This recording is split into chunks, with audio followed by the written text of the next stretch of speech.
కొరింథీయులకు రాసిన మొదటి పత్రిక 10వ అధ్యాయము. అపోస్తలుడైన పౌలు కొరింథీయులకు రాసిన మొదటి పత్రిక 10వ అధ్యాయము 16వ వచనాన్ని 17వ వచనాన్ని, ఈ రెండు వచనాల్ని మనందరము కలిసి ఒక్క మాటలాగా చదువుదామండి. కొరింథీయులకు రాసిన మొదటి పత్రిక 10వ అధ్యాయము 16వ వచనాన్ని 17వ వచనాన్ని, ఈ రెండు వచనాల్ని మనందరము కలిసి ఒక్క మాటలాగా చదువుదాం. చదవగలిగిన వారు నాతో కూడా కలిసి చదవడానికి ప్రయత్నం చేయండి. మనము దీవించు ఆశీర్వచనపు పాత్రలోనిది త్రాగుట క్రీస్తు రక్తములో పాలు పుచ్చుకొనుటే గదా. మనము విరుచు రొట్టె తినుట క్రీస్తు శరీరములో పాలు పుచ్చుకొనుటే గదా. మనమందరము ఆ ఒక్కటే రొట్టెలో పాలు పుచ్చుకొనుచున్నాము. రొట్టె ఒక్కటే గనుక అనేకులమైన మనము ఒక్క శరీరమై ఉన్నాము. చదువుకున్న లేఖన భాగాన్ని దేవుడు దీవించునుగాక. మరొక భాగాన్ని కూడా చదువుదామండి. యోహాను సువార్త 20వ అధ్యాయము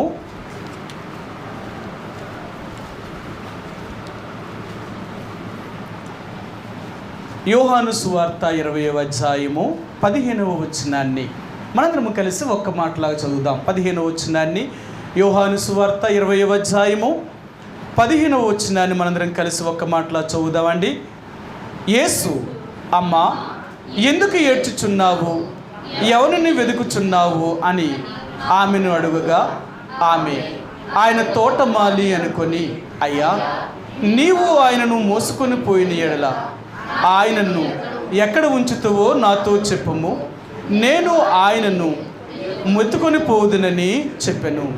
ఈ కొద్దికాల సమయంలో ప్రభు యొక్క శరీరానికి ఆయన రక్తానికి సాదృశ్యంగా ఉన్న ఈ రొట్టెలో రసములో మనం పాలు పంపులు పొందే ముందుగా మనల్ని మనంగా పరిశీలన చేసుకోవలసిన వారుగా ఉంటున్నాం. ఇక్కడ అపోస్తలుడైన పౌలు ఈ కొరింథీ సంఘానికి ఏం చెప్తున్నాడు అంటే, క్రీస్తు యొక్క శరీరానికి సాదృశ్యంగా ఉన్న ఆ రొట్టెలో పాలు పుచ్చుకొనుట ఆయన యొక్క శరీరములో ఐక్యపరచబడమే కదా అంటున్నాడు. ఆ రసము త్రాగుట అంటే ఆయన రక్తానికి సాదృశ్యం రసంను తెచ్చుకోవడం అనేది మనమందరము ఒకటిగా ఉన్నాము అని చూపించడానికే ఇక్కడ ఈ రెండు విషయాల్ని జ్ఞాపకం చేస్తున్నాడు. సరే, ఈరోజు మరలా దేవుడు మనకు ఏం మాట్లాడాలనుకుంటున్నారు అంటే, క్రీస్తు యొక్క శరీరములో పాలు పంపులు పొందుతున్న నీవు నేను కూడా క్రీస్తు యొక్క శరీరములో అమర్చబడిన వారము అనే విషయాన్ని గుర్తు చేస్తున్నాడు. అంటే ఏది కూడా తన ఇష్టానుసారంగా జీవించడానికి అవకాశం లేదు. మీకు చూడండి, మనకి స్పర్శ, మనకి ఏదైనా సరే మన శరీరం మీద ఎక్కడైనా మన అవయవంలో కానీ, అది శరీరంలోనే కానీ బయటే కానీ ఏది జరుగుతున్నా మొట్టమొదటిగా మనకు తెలియచెప్పేది మన యొక్క తలలో ఉన్న ఆ మెదడు. నిజమే కదా. చూడండి, మన శరీరం మీద ఎక్కడైనా చిన్న గాయమైనా లేక ఏదైనా ఒక చిన్న దోమైనా మన శరీరాన్ని ఎక్కడైనా కొడుతున్నప్పుడు వెంటనే మన తల చెప్తుంది, అంటే మెదడు చెప్తుంది, నీ కాలు మీద లేక నీ చెయ్యి మీద లేక నీ ముఖం మీద నీ శరీరంలో ఒక భాగం మీద ఆ దోమ కొడుతుంది అని చెప్తుంది. ఇది చెప్పగానే చెయ్యి ఏం చేస్తుంది అంటే ఎక్కడైతే దోమ కొడుతుందో దాన్ని చంపడానికి వెళ్తుంది. చూడండి, మన కండ్లు మన శరీరంలో ఉన్న ఎక్కడైతే భాగం ఉందో అది కొడుతుందో దాన్ని చంపగలుగుతుంది. అంటే ఇక్కడ ఆయన ఏం చెప్తున్నాడు అంటే, శరీరంలో ఉన్న అవయవాలన్నీ కూడా ఒకదానికి ఒకటి జతపరచబడి ఈ తలతో ఈ మెదడుతో జతపరచబడి ఉన్నాయి. అందుకనే శరీరంలో ఏ భాగంలో ఏది జరిగినా మన బుర్రలో అంటే మన మెదడులో ఉన్నది వెంటనే మనకు తెలియచేస్తూ ఉంది. అలాగే ఈరోజు మనందరము కూడా యేసు ప్రభు యొక్క శరీరములో ఒక్కొక్క భాగములుగా అమర్చబడ్డాం. మనందరము కూడా శిరస్సుని అత్తుకుని మాత్రమే ఉండాలా. శిరస్సుని అత్తుకొనకుండా మనం మన ఇష్టానుసారంగా జీవించడానికి ప్రయత్నం చేయకూడదు. అందుకని అంటాడు, ఆ శిరస్సుని అత్తుకున్న వాడెవడు అంటాడు. సరే, శిరస్సుని అత్తుకోలేని వారెవరు కూడా మరి దేవుని యొక్క ప్రజలుగా జీవించడానికి అర్హత లేనివారు. మీకు ఆ మాట చూపిస్తాను. అపోస్తలుడైన పౌలు ఇక్కడ ఒక మాటను ఆయన ఎంతో స్పష్టంగా జ్ఞాపకం చేస్తూ వచ్చాడు. శిరస్సుని ఎత్తుకుని వాడు ఎవరు కూడా మరి దేవుని యొక్క రాజ్యములోనికి మరి ఉండడానికి అర్హత లేనివాడు. కొలసీలకు రాసిన పత్రిక 2వ అధ్యాయము, అపొస్తలుడైన పౌలు కొలసీలకు రాసిన పత్రిక 2వ అధ్యాయము 18-19 వచనాల్లో ఇక్కడ ఈ మాటలు ఆయన జ్ఞాపకం చేస్తున్నాడు. సరే, మీకు ఎక్కడి నుంచో చూపిస్తాను.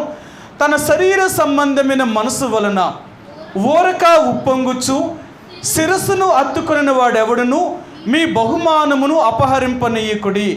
ఆ శిరస్సు మూలముగా సర్వ శరీరము కేళ్ల చేతను నరముల చేతను పోషింపబడి అతుకబడినదై దేవుని వలన కలుగు వృద్ధితో అభివృద్ధి పొందుచున్నది. శిరస్సుని అత్తుకొనిన వాడు ఎవరు కూడా అంటే శరీరములో అమర్చబడిన మనందరము కూడా యేసు ప్రభు యొక్క శిరస్సు అనే దాని నుండే మనము అతకబడి ఉంటున్నాం. అందుకని మనం ప్రభు యొక్క రక్తమాంసంలో పాలు పంపులు పొందుతున్నప్పుడల్లా ఆయనతో మనము కూడా ఐక్యపరచబడిన వారము. అందుకని అంటాడు ఆయన కుమారుడితో ఈ అన్యోన్య సహవాసము, అన్యోన్యత లేక ఈ ఏకత్వము, ఈ సహవాసం అనేది జ్ఞాపకం చేస్తున్నారు. యేసు ప్రభు అనే యొక్క రక్తం చేత కడగబడిన ప్రతి ఒక్కరూ కూడా ఇక్కడ ఏకత్వము, ఒక్క కుటుంబము, ఒక్క స్వభావము ఇదన్నమాట. చూసారా, ఇవి కలవాలి. చాలాసార్లు ఈ భార్యాభర్తలనే వ్యవస్థ వివాహముతో జతపడిన తర్వాత శరీరములు కలవడం కాదండి, వీళ్ళకి ఏం కలవాలో తెలుసా? మనసులు కలవాలి. చాలామంది భార్యాభర్తలనే సంసార జీవితాన్ని కొనసాగిస్తారు, కానీ మనసులు మాత్రం కలవు. ఈ మనసు కలవలేనంత కాలము కూడా ఏదో శరీర సంబంధంగా భార్యాభర్తలనే జీవితాన్ని జీవించిన వీళ్ళకి మాత్రం నెమ్మది, మనశ్శాంతి అనేది ఉండదు. కారణం ఏంటో తెలుసా? కలవవలసింది మనసు కలవాలి, శరీరం కాదు కలవడం. మనసు ఎప్పుడైతే కలుగుతుందో ఆ కుటుంబంలో ప్రశాంతత అనేది కలుగుతుందండి. మనసు కలవలేనప్పుడు ఆ కుటుంబంలో ప్రశాంతత ఉండదు. వాళ్ళిద్దరూ ఒకటైనా కానీ వాళ్ళిద్దరూ వేరు యొక్క మనస్తత్వాన్ని కలిగిన వారు. అందుకనే ఆమె యొక్క మనస్తత్వం ఆయనకు పడదు, ఆమె యొక్క మనస్తత్వం ఆయనకు పడదు, ఆయన యొక్క మనస్తత్వం ఆమెకు పడదు. అంటే ఒకరి యొక్క మనస్తత్వాలు ఒకరికి అతకడానికి ఇష్టపడతలేదు, కలిసి ఉండడానికి ఇష్టపడతలేదు. కారణం ఏంటి అంటే భార్యాభర్తలనే వివాహం అనే బంధము చేత వీరు కలిసినా లేక శరీర సంబంధంగా కలిసినా మనసులు మాత్రం ఒకటవుతలేదండి. అందుకనే యేసుప్రభు వారిని నమ్ముకున్న వారికి ఇక్కడ కలిపేది ఏంటంటే మనసును కలుపుతున్నాడు. ఇక్కడ ఆయనతో కూడా మీరు సరే ఈ ఆత్మ సంబంధమైన బంధాన్ని కాపాడుకోవాలి. సరే, మీకు ఆ మాట చూపిస్తాను. ఎఫెసీయులకు రాసిన పత్రిక, అపొస్తలుడైన పౌలు ఎఫెసీయులకు రాసిన పత్రిక 4వ అధ్యాయము మొదటి 2 వచనాలండి. మొదటి 2 వచనాలు, కాబట్టి మీరు సమాధానమును బంధము చేత ఆత్మ కలిగించు ఐక్యమును కాపాడుకొనుటి యందు శ్రద్ధ కలిగిన వారై ప్రేమతో ఒకరిని ఒకడు సహించుచు మీరు పిలువబడిన పిలుపునకు తగినట్లుగా దీర్ఘశాంతముతో కూడిన సంపూర్ణ వినయముతోనూ సాత్వికముతోనూ నడుచుకొనవలెనని ప్రభువును బట్టి ఖైదీనైన నేను మిమ్మను బ్రతిమాలుకొనుచున్నాను. సరా, ఆత్మ కలిగించు ఐక్యతను కాపాడుకొనుట యందు. ప్రియ సహోదరి సోడా, ఈరోజు దేవుని యొక్క ఆత్మ కలిగించు ఐక్యతను కాపాడుకోగలుగుతున్నామా? దేవుడితో మనం ఐక్యత ఎలాగ ఉంది? దేవునితో మనం ఎలాగ కలిసిపోతున్నాం? దేవుడితో మనం ఎలాగ కలిసి జీవించగలుగుతున్నాం? అందుకనే నీటికి ఒక గుణం ఉందట. అంటే నీరు అనేది దేంట్లోనైనా కలిసిపోతుందట, నీరు దేంట్లోనైనా కలుస్తుందట. కలిపి విధానంలో కలవాల, అంతేనా? మీకు ఒక మాట చెప్తాను. నూనె అంటే ఆయిల్ అనేది ఏది కూడా నీటిలో కలవదు, నిజమేనా? కలవదు. మీరు ఎప్పుడైనా కొబ్బరి నూనె మీరు చేతిలో పోసుకొని నీళ్ళు వేసుకొని బాగా కలపండి, కలిసిపోద్దా కలవదా? కలిసిపోద్ది. మీరు చాలాసార్లు నేను చూశాను, వేడి చేసినప్పుడు కొబ్బరి నూనె వాటర్లో కలిపి రాస్తే త్వరగా బాడీ కూల్ అయిపోద్ది. కొంత శ్రమ ఉంటుంది కానీ కలపాడ ఏదైనా కొంత శ్రమ పడ్డంలోనే ఉంటుందంట. అంటే ఇక్కడ దేవుడు ఏం చెప్తున్నాడు అంటే, నాతో నువ్వు కలవడం అనేది కొద్ది కష్టం. ఎందుకంటే నేనేమో పరిశుద్ధుణ్ణి, నువ్వేమో అపరిశుద్ధత కలిగిన వ్యక్తివి. కానీ నాతో నువ్వు కలవాలని ప్రయత్నం చేస్తే, ప్రతిరోజు దాన్ని అభ్యాసం చేయగలిగితే, సాధకం చేస్తే నాలాగా మీరు అయిపోతారు అంటున్నాడు. అవునా? ఈరోజు చాలా విద్యను నేర్పిస్తున్నారు. అది కరాటీ కానీ, అది కుంఫు కానీ, లేకపోతే అది ఏదైనా సరే, అది కర్రస్వామి కానీ, అది ఏదైనా సరే వాళ్ళకి నేర్పించేటప్పుడు ప్రారంభంలో కష్టము, కానీ నేర్చుకునే కొలది, సాధకము చేసే కొలది అది వాళ్ళకి సాధకం అలవాటైపోతుంది.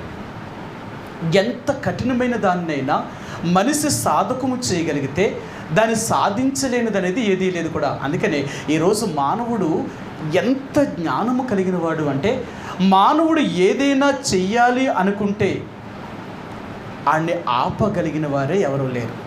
అవునా? మీకు ఒక మాట చెప్తాను. బైబిల్ గ్రంథంలో ఆదికాండములో దేవుడు తినవద్దన్న పండు వారు తిన్నప్పుడు ఒక మాట చెప్పాడు.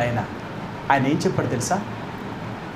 మనలో ఒకడి వంటి వాడు అయిపోయాడు.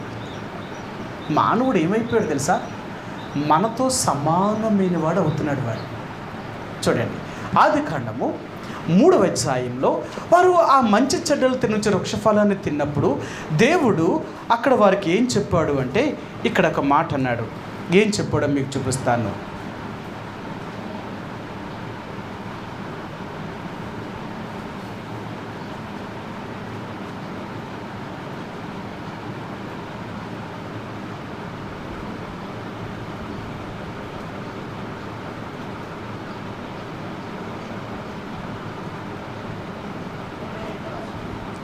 మూడు 22 అండి. అప్పుడు దేవుడైన యెహోవా, ఇదిగో మంచి చెడ్డలను ఎరిగినట్లు ఆదాము మనలో ఒకని వంటి వాడాయెను. ఇప్పుడు ఆదాము ఏమైపోయాడట? మనలో ఒకడి వంటి వాడైపోయాడు. ఇప్పుడు మనిషి సామాన్యుడు కాదు. అందుకని అంటాడు, ఈ సృష్టిలో ఉన్న ఏదైనా సరే మానవుడికి లోబడవలసిందే. అంతేకాదు, మానవుడు దేనినైనా సాధించగలుగుతాడు. వాడు సాధించాలి అనుకోగలిగితే దేనినైనా సరే సాధించగలిగిన వాడు. ఆయనకు అసాధ్యమైనదంటూ ఏమీ లేదు, అంతటి వాడు. అందుకని ఈరోజు దేవుడు అంటున్నాడు, నువ్వు సాధకము చేసినప్పుడు నాలాగెందుకు నువ్వు అవ్వలేవు? అవుతావు, అవ్వగలుగుతావు కూడా. ఎందుకంటే నువ్వు నేను చెప్పినట్లుగా నువ్వు చేస్తూ ఉంటే, రోజు నేను చెప్పినట్లుగా నువ్వు చేస్తూ ఉంటే నాలాగే నువ్వు అయిపోతావు. నాలాగా అవడమే కాదు, నాకంటే గొప్పవాడుగా కూడా నువ్వు మారిపోతావు అంటున్నాడు ఆయన. సరే, మీకు ఆ మాట కూడా చూపిస్తాను. యోహాను సువార్త 12వ అధ్యాయము, యోహాను సువార్త 14వ అధ్యాయము 12వ వచనం అండి. యోహాను సువార్త 14వ అధ్యాయము 12వ వచనం. నేను తండ్రి యొద్దకు వెళుచున్నాను గనుక నేను చేయి క్రియలు నా యందు విశ్వాసం ఉంచువాడును చేయును, వాటికంటే మరి గొప్పవియు అతడు చేయనని మీతో నిశ్చయముగా చెప్పుచున్నాను. ఆయన అంటున్నాడు, నా యందు విశ్వాసం ఉంచే ప్రతి ఒక్కడు కూడా నేను చేసిన కార్యముల కంటే అంతకంటే గొప్ప కార్యాలు చేయగలుగుతాడు.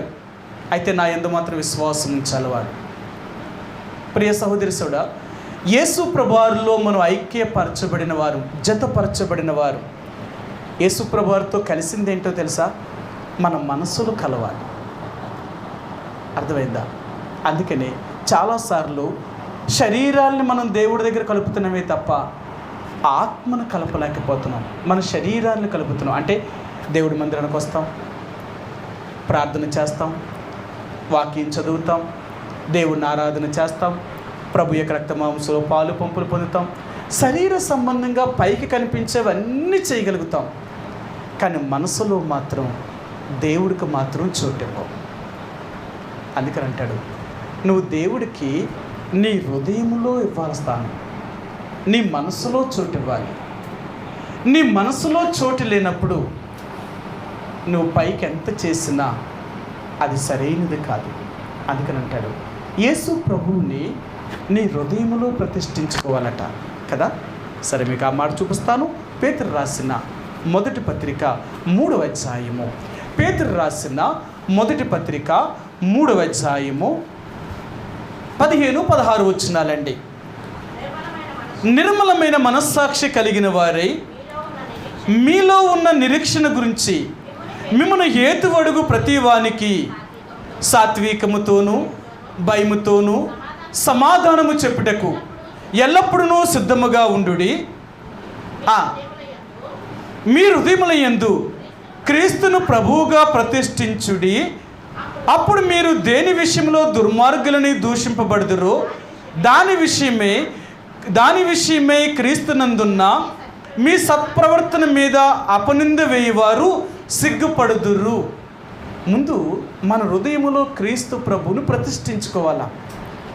హిందువుల యొక్క సంప్రదాయ ప్రకారం కూడా మంగళసూత్రాన్ని కడతారు. ఎందుకు మంగళసూత్రాన్ని కడతారు?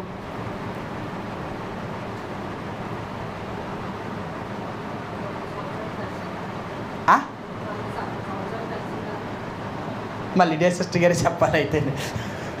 ఇంకా ఉందా, తీసేశారో మరి నాకు తెలియదు, కానీ తీసేశారట. గొప్ప సంగతే. ఎందుకు మంగళసూత్రం? మరి పెళ్లి చేసినప్పుడు ఇందులో పెళ్ళి చేసుకున్నారు కదా, ఎందుకు మంగళసూత్రాన్ని కడతారు? భార్యకు గుర్తింపడానికి. ఏ మంగళసూత్రం కట్టకపోతే భార్య గుర్తించబడంటారా? ఆ మంగళసూత్రం మళ్ళీ ఎప్పుడు తీరు కూడా, అది ఎప్పుడు గుండెల మీదే ఉంటుందట. అర్థమైందా? వాళ్ళ మంగళసూత్రం వాళ్ళ గుండెల మీద ఎప్పుడు ఉండాలట. ఎందుకంటే నీ భర్త అనేవాడు ఎప్పుడు కూడా నీలో ఉండాలా. అందుకనే ఆ మంగళసూత్రం ఇప్పుడు గుండెలకు తగులుతూ ఉంటుందట. ఈ రోజున యేసు ప్రభువారిని అంగీకరించిన నీవు నేను, యేసు ప్రభువారిలో ఐక్యపరచబడిన మనము ఎంతవరకు ఆయన మన హృదయంలో ప్రతిష్ఠించుకున్నాం? నిజంగా ఆయన ప్రతిష్ఠించుకుంటే ఆయనలాగే మనం ఉంటాం. నువ్వు ఆయన నీ హృదయంలో ప్రతిష్ఠించలేదు అంటే ఆయనలాగా నువ్వు ఉండలేవు. ఈరోజు దేవుని నమ్ముకున్న వారు దేవుని బిడ్డలుగా జీవించకుండా లోకానుసారమైన మనుషులుగా ఎందుకు జీవిస్తున్నారంటే దేవుడు వారి యొక్క హృదయంలో లేకపోవడం వల్ల. అందుకని అంటారు, మనిషి ఒక గురి కలిగి ఉంటేనంట దాన్ని సాధించగలుగుతాడట. అవునా? అంతేనా? మనిషి ఒక గురి కలిగి ఉంటే, అంటే ఒకడు చెయ్యాలి అనుకుంటే, ఆ పని చెయ్యాలనుకుంటే వాడు ఎలాగైనా సాధించగలుగుతాడట. దాని గురించే తపన. అందుకనే చాలామంది ఎన్నో గొప్ప కార్యాలు చేశారు. ఎన్ని సంవత్సరాలు ప్రయాసపడ్డారో వాళ్ళు అనుకున్నది సాధించగలిగారు. ఈరోజు దేవుడు అంటున్నాడు, మరి మనం ఎందుకు సాధకం చేయలేకపోతున్నాం? అందుకని అంటాడు, నువ్వు బాల్యము నుండి సాధకము చేయగలిగితే, అంటే యేసు ప్రభువారిని అంగీకరించిన దగ్గర నుంచి యేసు ప్రభులో ఉండడానికి నువ్వు సాధకం చేయాలి ప్రతిరోజు అనమాట. నువ్వు నిజంగా అలా ఉండడానికి సాధకం చేయగలిగితే నువ్వు నిజంగా ఉండిపోతావు. కొన్ని రోజులకు ఏమైపోతుంది తెలుసా? పాపం మన యొద్ద నుండి దూరం అయిపోతుంది. అప్పుడు మనం అనుకుంటాం, అసలు నాలో ఏదైనా పాపం ఉందంటావా అని అప్పటికి నీకు నువ్వే పరీక్షించుకుంటావట. అలా తయారైపోతావు. ఎందుకంటే నీ మాటల్లో కానీ, నీ క్రియల్లో కానీ, నీ చేతల్లో కానీ, నీ నడకలో కానీ, అన్ని విషయాల్లో నువ్వు పూర్తిగా మారిపోయినప్పుడు నీకు నువ్వే ప్రశ్నించుకుంటావు, నాలో పాపం ఉందా? నన్ను ఎలా మార్చాడు దేవుడు? నిజమే కదా, ఏ రోజు నేను అన్ని రకాలుగా మారిపోయాను. ఒక దేవుని బిడ్డ యేసు ప్రభువారితో ఐక్యపరచబడడం అంటే ఆయనతో కలిసిపోవడం అనమాట. ఏంటి కలవాలి అంటే మనసు కలవాలి. అందుకని అంటాడు, కొరింథీయులకు రాసిన మొదటి పత్రిక 11వ అధ్యాయం 1వ వచనంలో అపోస్తలుడైన పౌలు అంటాడు, క్రీస్తు యేసునకు కలిగిన ఈ మనస్సును మీరును కలిగి ఉండండి అంటాడు 5వ వచనంలో. ఫిలిప్పీయులకు రాసిన పత్రిక 2:5లో. అంటే క్రీస్తు యేసునకు ఎలాంటి మనసు అయితే ఉందో అలాంటి మనసు మనమును కలిగి ఉండాలి అంటాడు ఆయన. అలాంటి మనసులోనికి రావాలి అంటే ఆయన ఎలాగైతే జీవించారో అలాగ మనం కూడా జీవించడానికి సాధకము చేయబడి ఉండాలి. ఇలాగ మనం సాధకం చేయకపోతే ఆయనలాగా మనం ఉండలేము. అందుకని అంటున్నాడు, నాతో మీరు ఐక్యపరచబడుతున్నారు. నా శరీరము తినుట అనగా నాతో కూడా మీరు ఐక్యపరచబడమే కదా, నా రక్తము త్రాగుట అనగా నాతో కూడా మీరు ఐక్యపరచబడమే కదా. ఈ ఐక్యత పరచబడినప్పుడు, ఈ భార్యాభర్తలనే వివాహ బంధంలోనికి వచ్చినప్పుడు కొన్నిసార్లు తప్పు చేయడానికి భర్త అయినా భార్య అయినా భయపడతారు. కారణం ఏంటో తెలుసా? నాకు ఒక భర్త ఉండగా, లేక నాకు ఒక భార్య ఉండగా నేను ఎలా తప్పు చేయగలుగుతాను? ఒకవేళ ఆయనకి తెలిస్తే లేక ఆమెకి తెలిస్తే నేను మరి ఇది సాధ్యమేనా? తెలిసిన తర్వాత తట్టుకోగలమా? అందుకనే వివాహమైన తర్వాత తప్పు చేయడానికి చాలా భయపడతారు. ఎందుకు అంటే ఈ వివాహమైన తర్వాత తప్పు చేశారు అంటే ఈ భార్యాభర్తలనే బంధము తెగిపోతుంది అన్నమాట. ఇంకా నిలవలేరు. ఒకవేళ ఎంత చెప్పినా, భార్య చెప్పినా భర్త చెప్పినా ఈ బంధము వారి జీవితంలో ఎప్పటికీ కలిసి ఉండడానికి ఇంకా అనుమతించరు. చూడండి, వేరే ఒకరితో ఒక అక్రమ సంబంధం కలిగి ఉంటే ఆ శరీరాన్ని ముట్టుకోవడానికి కూడా ఇష్టపడరు కొంతమంది. ఇంకొద్దు, అలాంటి శరీరముతో అలాంటి వ్యక్తితో నేను సంసారం జీవితం జీవించే కంటే అలాంటి వ్యక్తి నుండి దూరం అవ్వడమే మంచిది. ఎంతమంది అలా దూరం అయిపోయారో. ఈరోజు దేవుడు అంటున్నాడు, మరి నువ్వు నాతో కలిగి ఉన్నానని చెప్తున్నావు, మరి నా నాతో నువ్వు ఎంతవరకు కలిసి ఉంటున్నావు? మరి నా శరీరంలో అంటే నీలో నాకెంత అధికారం ఉంది? నేను చెప్పినట్లుగా నువ్వు జీవిస్తున్నావా? లేదే, ఎప్పుడు నీ ఇష్టానుసారంగా నీకు ఇష్టం వచ్చినట్లుగా నీ ఆలోచనలు అనుసరించి నువ్వు నడుస్తున్నవి తప్ప నన్ను వెంబడించడం నీకు రాలేదే. ఇలాంటి పరిస్థితుల్లో నాతో నువ్వు ఎక్కడ ఐక్యతలో ఉన్నావు? ఏదో మనిషిగా నా సన్నిధికి నువ్వు వస్తున్నవే తప్ప నీ ఆత్మలో మాత్రం నాకు చోటు లేదు. ఈ ఐక్యత మన ఇద్దరము ఒకటిగా ఉండాలా. యేసుప్రభువు కోరేది ఏంటో తెలుసా? నీతో ఆయన, ఆయనతో నువ్వు ఇద్దరు కలిసి ఉండాలట. నువ్వు ఎప్పుడైతే యేసుప్రభువుని మారు మనసే అనుభవంలోకి వచ్చావో ఆ రోజునే యేసుప్రభువు ఇలాగ చేస్తున్నారట. ప్రకటన గ్రంథము 3వ అధ్యాయము 20వ వచనం. ప్రకటన 3:20వ వచనం. ఇదిగో నేను తలుపు నద్ద నిలుచుండి తట్టుచున్నాను. ఎవడైనను నా స్వరం విని తలుపు తీసిన ఎడల నేను అతని ఎద్దుకు వచ్చి అతనితో నేనును నాతో కూడా అతడును భోజనము చేయుదుము. చూడండి సహవాసం ఎలాగుంటుందో. అతనితో నేను, నాతో అతడు, ఇద్దరం కలిసిపోతున్నాం. యేసుప్రభువుని అంగీకరించిన తర్వాత మీ ఇద్దరు ఒకటి. అంటే క్రీస్తు నువ్వు వేరు వేరు కాదు, మీ ఇద్దరు ఒకటనమాట. వీళ్ళెవ్వరిని వేరు చేయలేరు. దేవుడి నుండి నిన్ను వేరు చేయలేరు, నీ నుండి దేవుడిని ఎవరు వేరు చేయలేరు. ఎలాంటి పరిస్థితులు వచ్చినా నేను దేవుడి నుండి ఎవ్వరూ నిన్ను దూరం చేయలేరు. అది ఐక్యత అనేది. ఏంటంటే ఐక్యపరచబడిన వారిని ఈ లోకములో ఏది కూడా వేరు చేయలేదు. ఐక్యతలో అలాగుంటున్నామా? నువ్వు ఎప్పుడైతే ప్రభు యొక్క రక్తమాంసంలో పాలు పంపులు పొందుతున్నావో వేసే ముందు నీకు ఆ భయం ఉందా? నేను యేసుప్రభు యొక్క శరీరంలో అమర్చబడ్డాను, ఆయనతో నేను, నాతో కూడా కలిసి అతడు ఉన్నాం. ఇప్పుడు నేను ఆయనకి విరోధంగా నేను ఎలా తప్పు చేస్తాను? ఇప్పుడు ఎలాగ నేను పాపం చేయగలను? ఈ భయం నీకు వస్తుందన్నమాట. నువ్వు ఎప్పుడైతే యేసుప్రభువులోకి ఆత్మీయంగా నువ్వు ఎదుగుతున్నావో దైవికమైన భయం నీలోనికి వచ్చినప్పుడల్లా ఈ భయము పాపము నుండి నిన్ను దూరంగా తీసుకెళ్ళిపోతుంది. అందుకని అంటాడు, నువ్వు ఎప్పుడైతే దేవుని యందు భయాన్ని కలిగి ఉండగలుగుతావో ఈ భయమే తప్పు చేయకుండా నిన్ను కాపాడుతుందండి. ఆ భయమే లేకపోతే నువ్వు తప్పు చేసుకుంటూనే వెళ్ళిపోతూనే ఉంటావు. భక్తి మాత్రమే ఉంది తప్ప భయం లేదు. కాబట్టి అలా తప్పు చేసుకుంటూ వెళ్ళడానికి ఇష్టపడతావు. ఈ రోజున దేవుడు అంటున్నాడు, మనం అలాంటి వారిగా ఉండకూడదు. యేసుప్రభువు యొక్క రక్తమాంసంలో పాలు పంపులు పొందాం కాబట్టి ఆయనతో మనతో ఆయన ఉన్నాడు కాబట్టి ఈ శరీరాన్ని మరలా మనం తప్పు చేయడానికి అవకాశం ఇవ్వకూడదు. మన దేహము దేవుడిది. అందుకనే ఈ దేహముతో మరలా మనం దేవుడికి వ్యతిరేకమైన పనులు చేయకూడదు. అంటే ఆయన ఏమన్నాడో చూపిస్తాను. కొరింథీయులకు రాసిన 2వ పత్రిక. అంటే ఏంటి చేయవేయకూడదు అని అంటున్నాడు అంటే కొరింథీయులకు రాసిన 2వ పత్రిక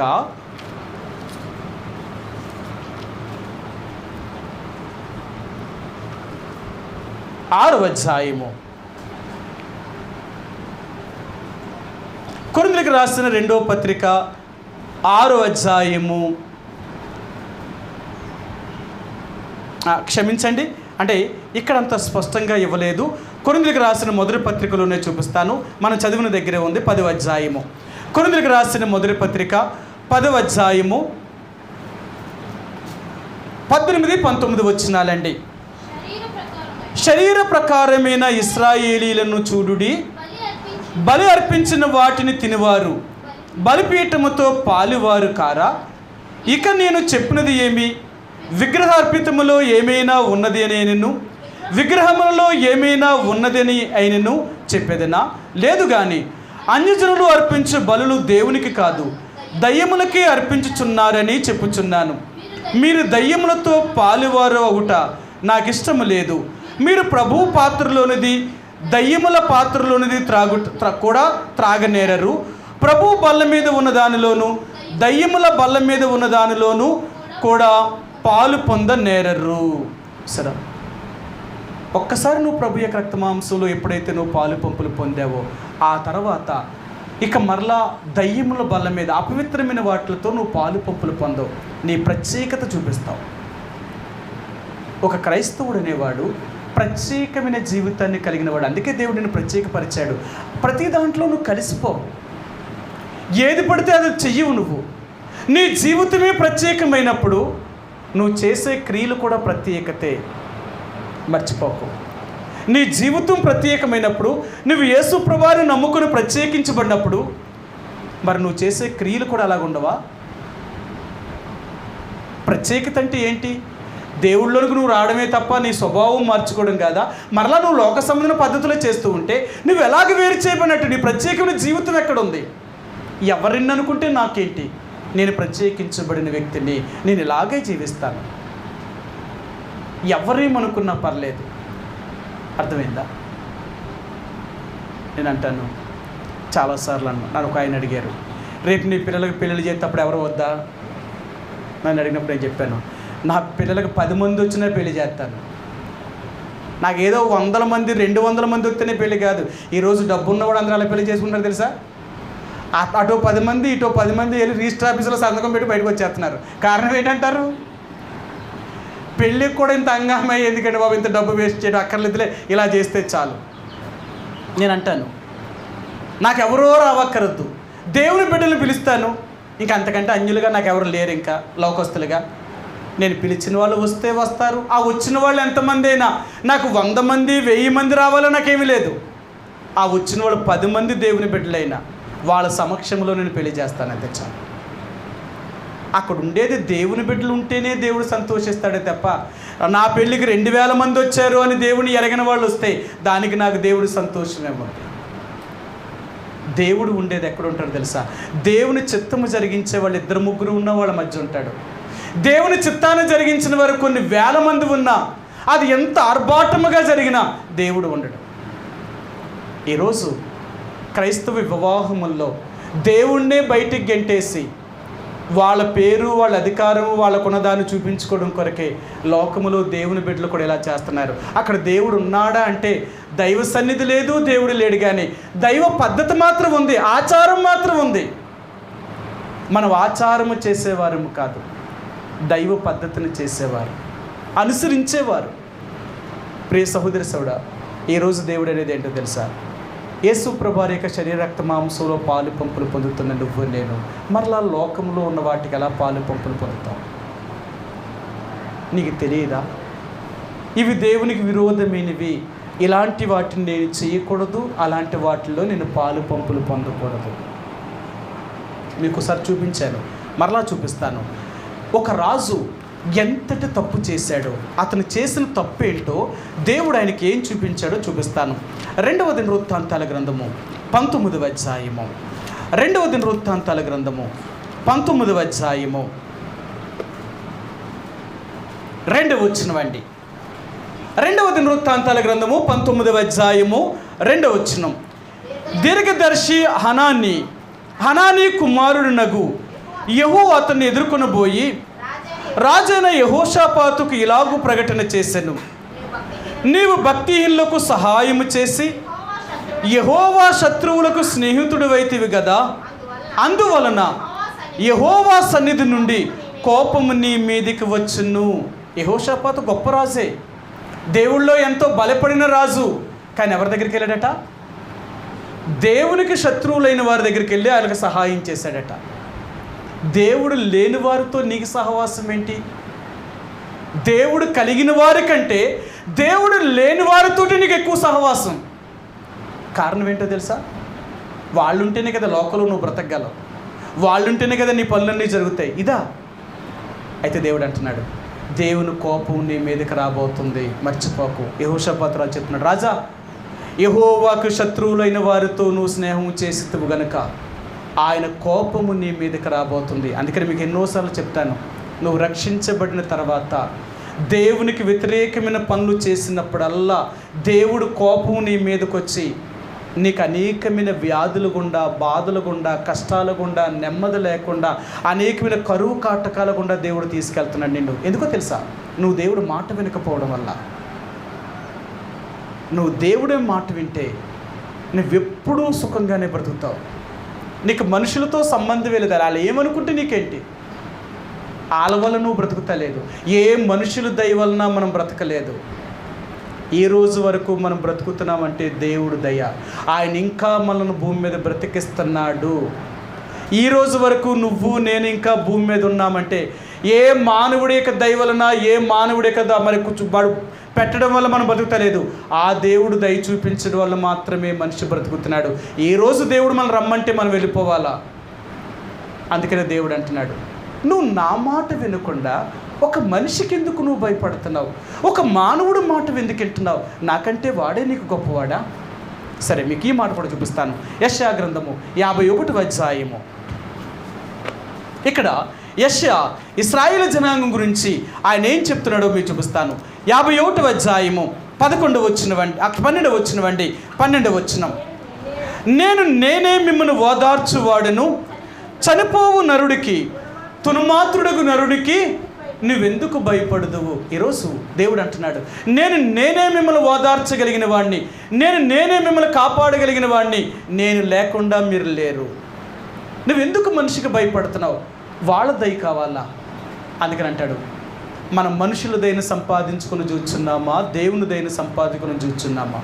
ఒకవేళ మనుషుల దయనే మనం సంపాదించుకోగలిగితే మనం దేవుణ్ణి ఎప్పటికీ సంతోషపెట్టలేము.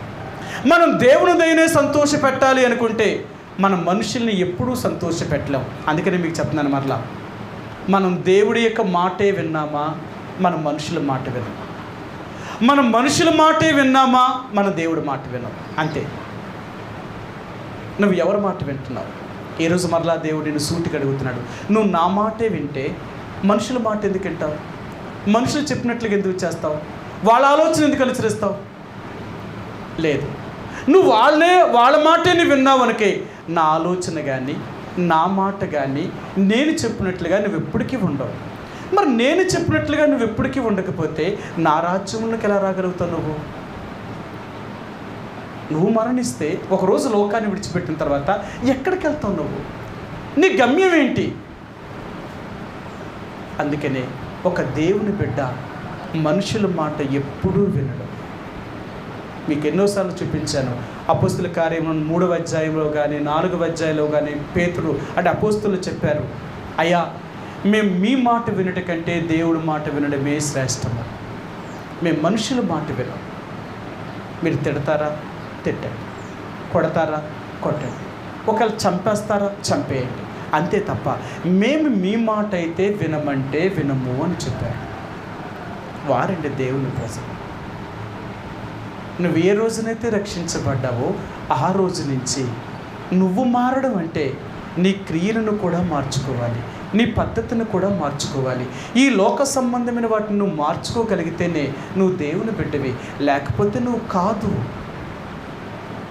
ఈరోజు దేవుడు అంటున్నాడు, నువ్వు నాతో ఐక్యపరచబడ్డావు అంటే ఎక్కడ మారావు?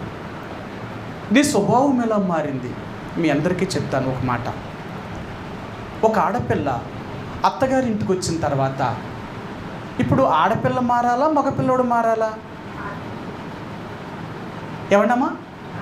పెళ్ళైన తర్వాత ఆడపిల్ల మారుతుందా, మగపిల్లడు మారుతాడా? ఏమన్నా మీరు అందరూ ఆడవలే కదండి బాబు, మీరు అందరూ పెళ్ళిళ్ళు చేసుకుని పిల్లగా అన్నవారు.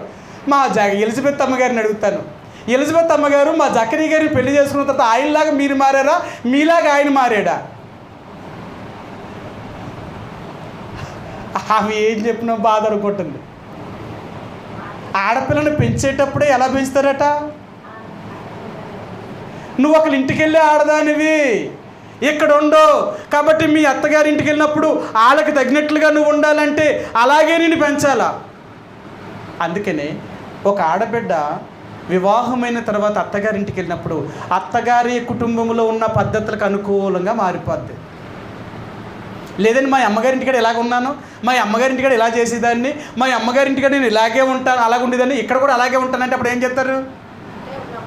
అక్కడే ఉండి అయితే వెళ్ళి నీకు నచ్చినట్టుగా అక్కడ ఉండొచ్చు, కానీ ఇక్కడికి వస్తే మాత్రం ఎలా మారాలా? నువ్వు మారిపోవాలా.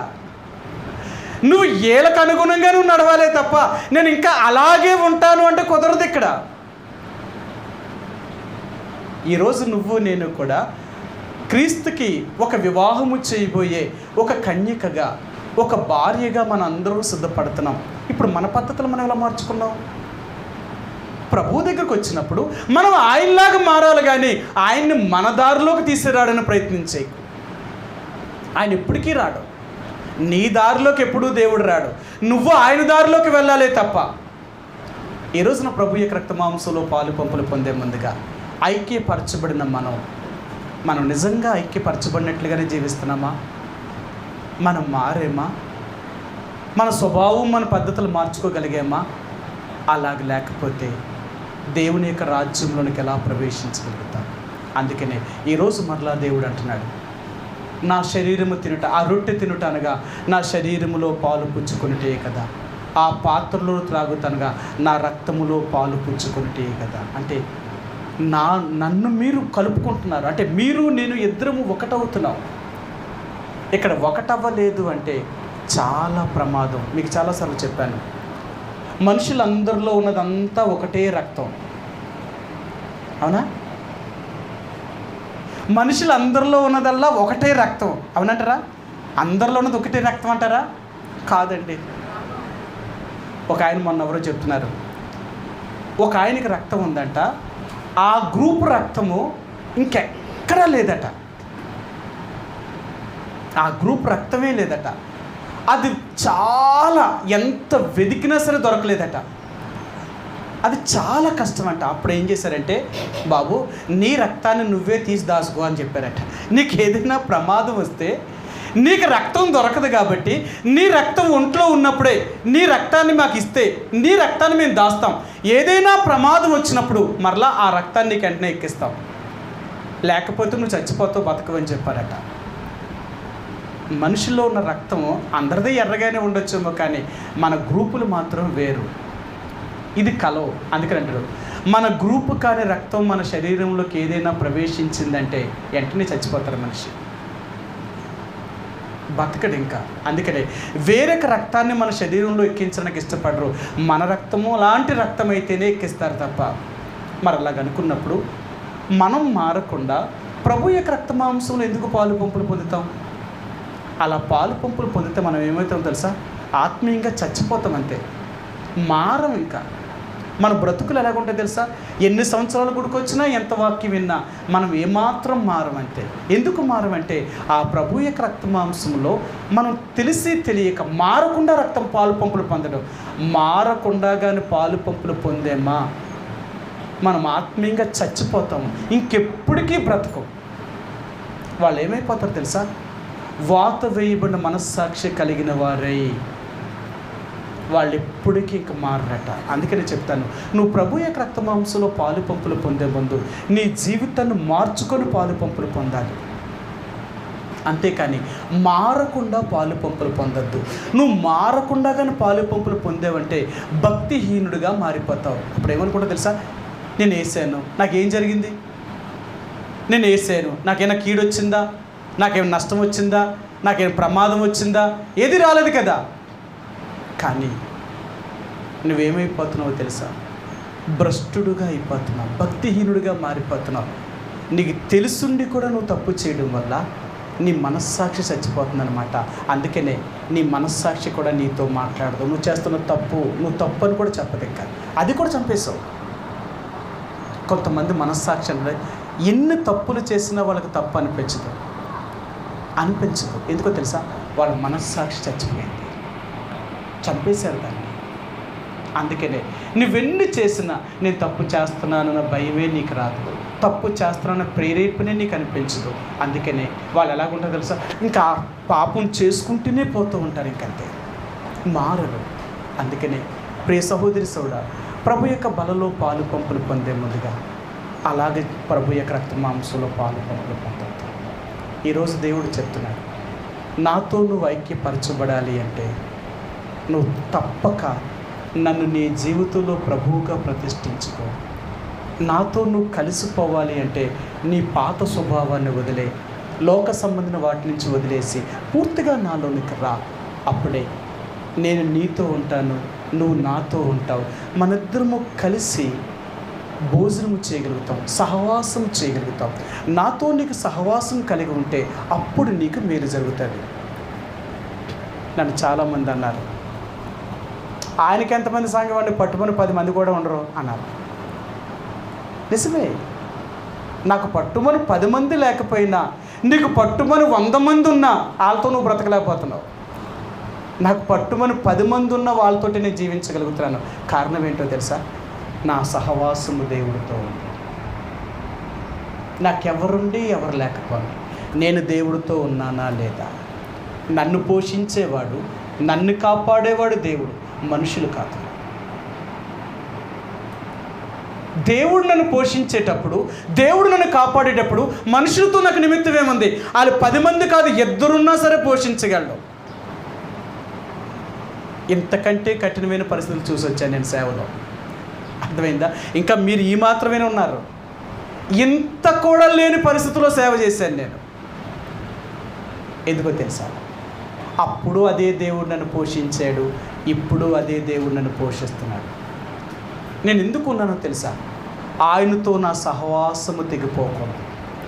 అందుకని బైబిల్ గ్రంథంలో మీకు ఎన్నోసార్లు చెప్తున్నాను, ఆయనతో నువ్వు సహవాసము చేసిన ఎడల నీకు సమాధానము కలుగుతుంది, నీకు మేలు జరుగుతుంది అంటాడు ఆయన కదా. సరే మీకు చూపిస్తాను. యోబు గ్రంథము 22వ అధ్యాయము, యోబు గ్రంథము 22వ అధ్యాయము,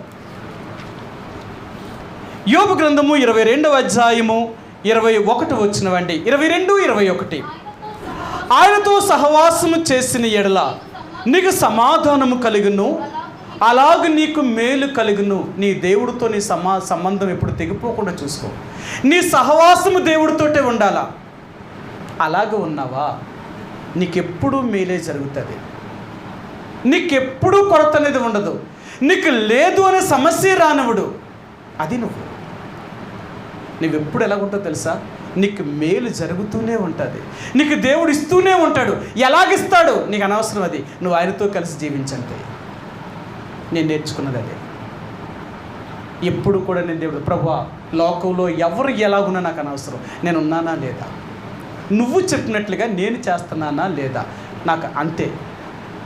ఎవరినో చూసి వారిలాగా నేను తయారయ్యే కంటే నిన్ను చూసి నేను నీలాగా తయారవ్వడం నాకు కావాలి. ఈరోజు నువ్వు నీ కనెక్షన్ కూడా, నీతో ఉన్న దేవుడితో ఉన్న సంబంధం ఎప్పుడు కూడా నువ్వు నీ దేవుడు. నువ్వు మనుషులను చూసావా, వాళ్ళ బలహీనతలే నీకు కనపడుతూ ఉంటాయి, వాళ్ళ స్వభావమే నీకు కనపడుతూ ఉంటుంది. నేను బైబిల్ చదువుతుంటే, నా డైలీ పోర్షన్ చదువుతుంటే దేవుడు నాతోటే, అంటే నేను గొప్పవాడిని ఏమీ కాదు, నేను మీలాంటి వాడినే, నేను మనిషినే. నాకు కూడా దేవుడు మాట్లాడుతుంటే నేను ఎంతో సరి చేసుకున్నాను. ప్రభువా నన్ను క్షమించు, నేను అలా ఉండకూడదు కదా. సరే మీకు చూపిస్తాను, నాతో దేవుడు మాట్లాడినప్పుడు నేను ఎలా సరి చేసుకున్నానో చూపిస్తాను. మత్తయి సువార్త 23వ అధ్యాయము నా పోర్షన్లో నేను చదువుతున్నప్పుడు దేవుడు నాతో మాట్లాడింది ఏంటో మీకు చూపిస్తాను. 13, 14 వచనాలండి. 23వ అధ్యాయము 13, 14 వచనాలు.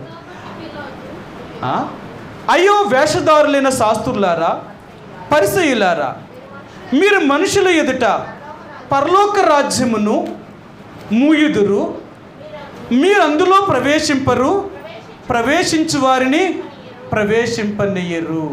ఈ మాట చదివినప్పుడు నేను అధ్యాయం అంతా చదివాను, మళ్ళీ నాకు ఆ మాట ఎందుకో మళ్ళీ నాకు అదే మాట్లాడుతుంది. ప్రవేశించేవారు ప్రవేశించరు, వారిని ఇతరులను కూడా ప్రవేశింపనియ్యరు. నాకు భయం వేసింది. అవునా, నేను చెప్పేవాడిగానే ఉన్నానా లేక నేను చేస్తున్నానా? ప్రభువా, నేను నీ రాజ్యాన్ని పోగొట్టుకోకూడదు, నా బోధ వినేవారిని కూడా నేను పరలోక రాజ్యాన్ని పోగొట్టుకోకుండా నేను చేయాలి. నేను ముందు అలాగే నడవాలి, వారిని కూడా అలాగే నడిపించాలి. వారెవరూ నరకానికి పోకూడదు. నేను ఎంతో సరి చేసుకున్నాను. ప్రభువా, నాలో ఏదైనా నీ రాజ్యాన్ని పోగొట్టుకునే పరిస్థితులు ఏవైనా ఉంటే అది నా నుంచి తీసివేసి, అది ఎంత కఠినమైనదైనా సరే నేను ఇష్టపడుతున్నాను, అది నా నుండి పోవాలంటే నా గురి నీ రాజ్యం చేరాలి. ఈ లోకంలో నాకు ఉన్నది ఏది పోయినా నాకు పర్లేదు. బైబిల్ చదివినప్పుడల్లా ఆ మాటలు చదువుతుంటే ఎంత భయమేస్తుందో. ఈరోజు దేవుని యొక్క బిడ్డలుగా మనం దేవుని యొక్క రాజ్యానికి చేరవలసిన వారు. ఇది మర్చిపోకు, మన గురి అది. అక్కడికి వెళ్ళాలి. అక్కడికి వెళ్ళాలి అంటే దానికి తగినట్లుగానే జీవించాలా. అలా జీవించాలి అంటే ప్రభు యొక్క రక్తమాంసంలో పాలు పంపులు పొందే ముందు అయోగ్యముగా ప్రభు యొక్క బలను తాకకు. పూర్తిగా నీ జీవితంలో ఒక గ్రహింపులకు వచ్చిన తర్వాతే నువ్వు మారినప్పుడే ఆ ప్రభు యొక్క బలలో పాలు పంపులు పొందాలి. అలా పాలు పంపులు పొందడమే నీ జీవితానికి ఎంతో ఆశీర్వాదకరం. చివరిగా ఇంకొక మాట మీకు చెప్పి నేను ముగిస్తాను. ఈ యోహాను సువార్త 20వ అధ్యాయంలో మనం చదివిన ఈ భాగంలో ఒక్క మాట చూపించి నేను ముగిస్తాను. యోహాను సువార్త 20వ అధ్యాయంలో ఇక్కడ యేసు ప్రభువు యొక్క తిరిగి లేచిన తర్వాత రెండోసారి కనిపించిన దాంట్లో మొదటి మాట మీకు చెప్పాను. ఎందుకు ఏడ్చుచున్నావు, ఎవరిని వెతుకుచున్నావు? ఈరోజు దేవుడు మనతో మాట్లాడాలనుకున్నారు. ఎవరిని వెతుకుచున్నావు? ఈ లోకంలో మనం వెతికేది ఎవరిని? లోకంలో ఇద్దరున్నారు. ఒకటి దేవుడు, రెండు సాతానుడు. నువ్వు ఎవరిని వెతుకుతున్నావు? ఎవరిని వెతుకుతున్నావు? ఈరోజు ప్రశ్న ఏంటంటే, యేసు ప్రభువారు ఆ మగ్దలేని మరియతో ప్రశ్నించాడు, అబ్బా ఎవరిని వెతుకుచున్నావు? ఎవరిని వెతుకుచున్నావు? నీ కళ్ళెదుట కనపడే నన్నే నువ్వు వెతుకుతున్నావా? నన్ను వెతుకుతున్నావా? నిజంగా నన్నే వెతికితే మరి నేను నీ ఎదుటే ఉన్నాను కదా, మరి నన్ను ఎందుకు వెతుకుతున్నావు నువ్వు? ఈరోజు దేవుడు అడుగుతున్నాడు, నువ్వు ఎవరిని వెతుకుచున్నావు? క్రీస్తునా లేక అపవాదినా? నువ్వు ఎవరిని వెతుకుతున్నావు? వీళ్ళిద్దరికీ ఉన్న తేడా ఏంటో చూపిస్తాను మీకు. యేసు ప్రభువారి దగ్గర ఏముంది, సాతానుడి దగ్గర ఏముంది? అందుకే కదా మనందరం కూడా యేసు ప్రభువారిని ఎదకవలసిన దానికి బదులుగా సాతానుడినే వెతుకుతున్నాం.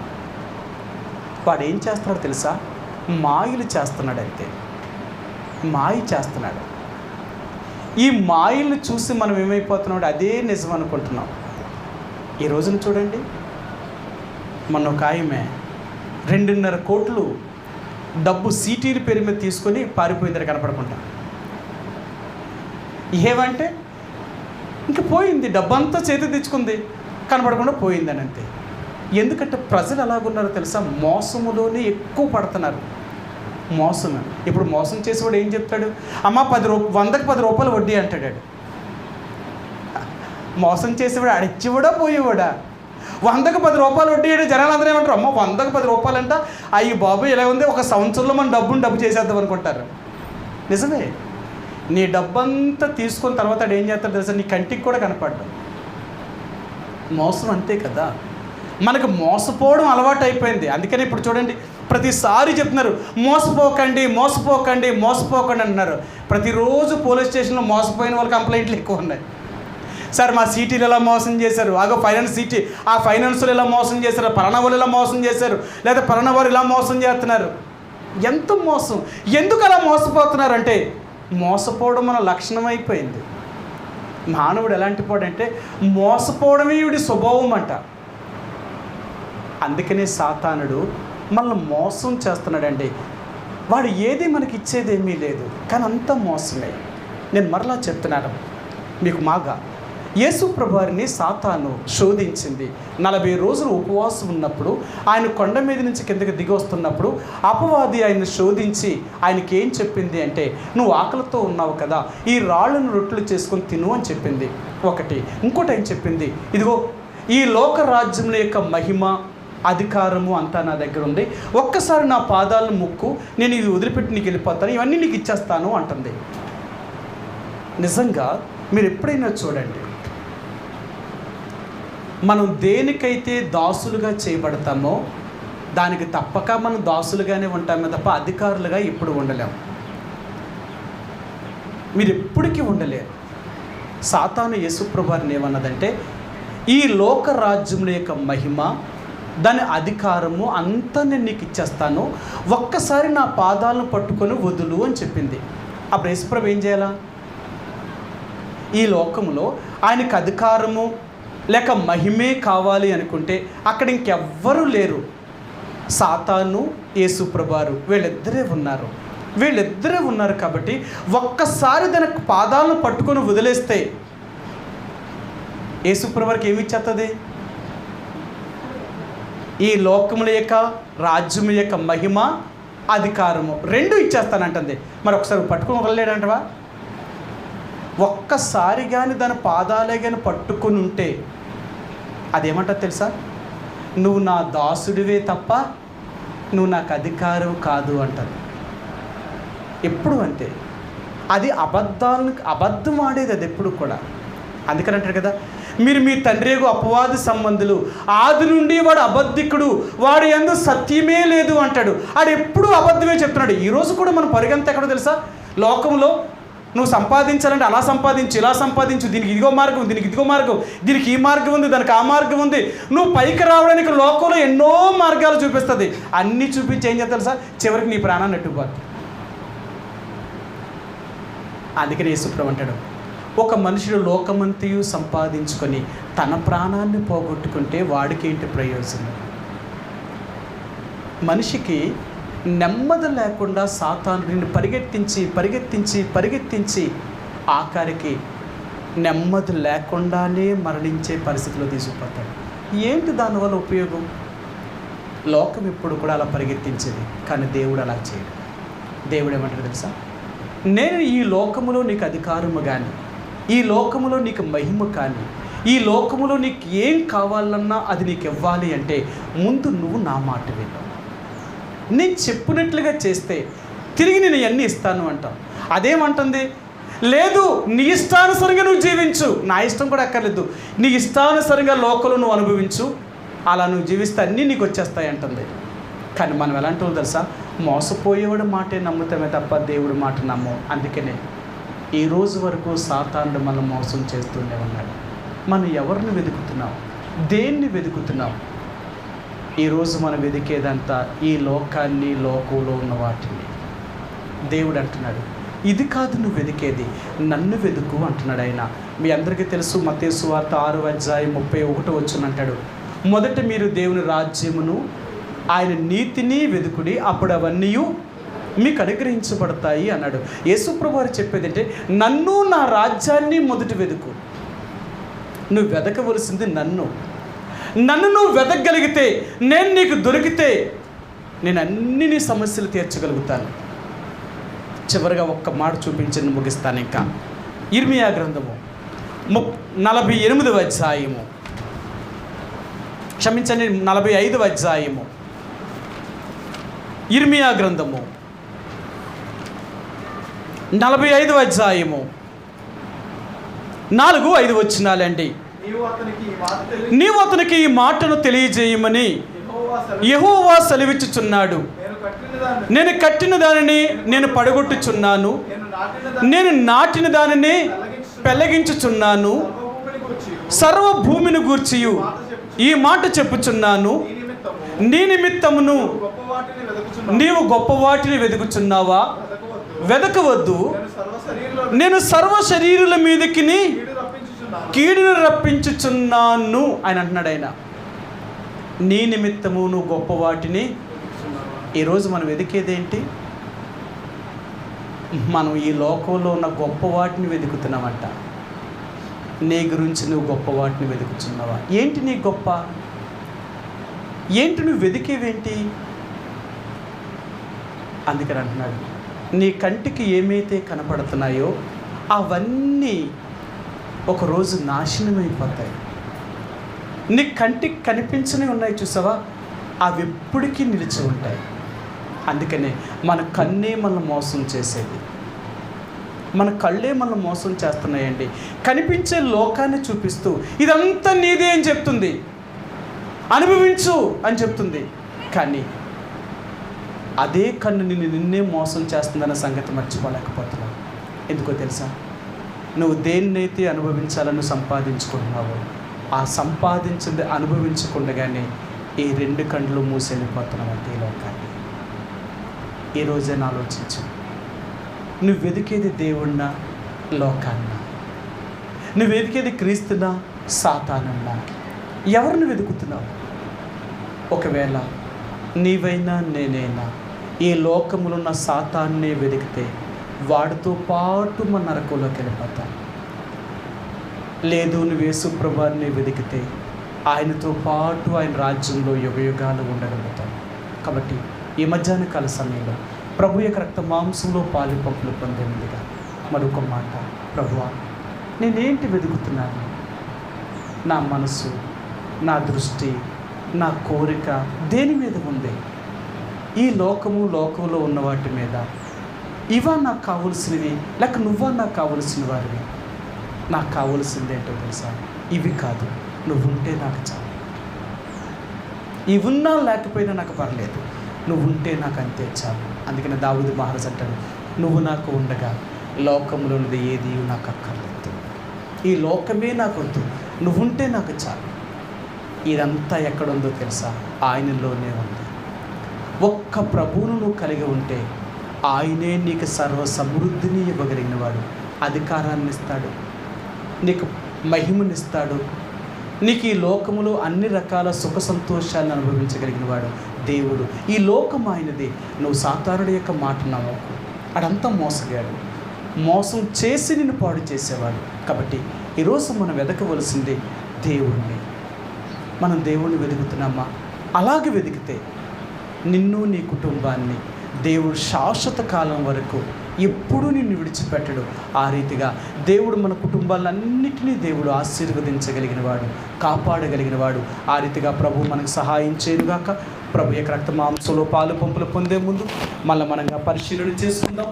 కొద్ది సమయం మోకరించి కళ్ళు మూసుకొని ప్రభు దగ్గర మనం సరి చేసుకొని ప్రభు యొక్క రక్త మాంసంలో